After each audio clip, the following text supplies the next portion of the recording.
Isang mapagpalang araw po sa inyong lahat.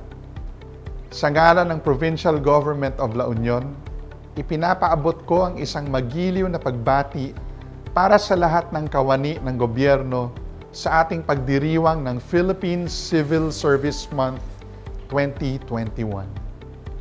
Lubos po akong nagagalak dahil bawat isa sa atin ay naghandog ng higit na serbisyo sa mga nakaraang buwan dahil sa ating hinaharap na pandemya. Sa gitna ng mga hamon, ating napatunayan na lahat ay ating mapagtatagpumpayan kung tayo'y kapit-bisig na humaharap at lumalaban. Katulad ng ating sinasambit sa panunumpa ng lingkod bayan, isa sa alang-alang natin ang interes ng nakararami bago ang pansarili nating kapakanan. Lagit-lagi nating unahin ang paglilingkod sa bayan at pag-aabot ng tulong sa mga mamamayan. Agyaman aklaunay iti agtultuloy a panangi paayo iti naimpuswan a serbisyo para titunggal maysa a kaprobinsyaan.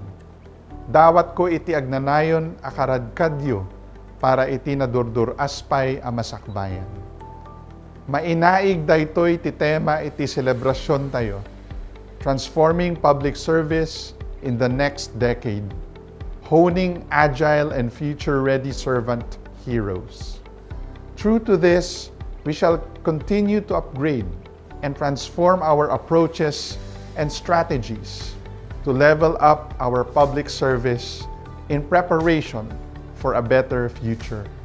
Let us continue to uphold our commitment, accountability, and integrity in all our undertakings.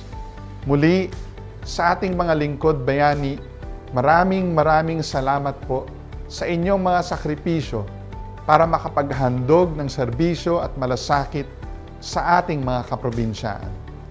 Sama-sama nating ibangon ang stronger La Union, a province worth living in. May God bless us all, and may God bless our fair La Union.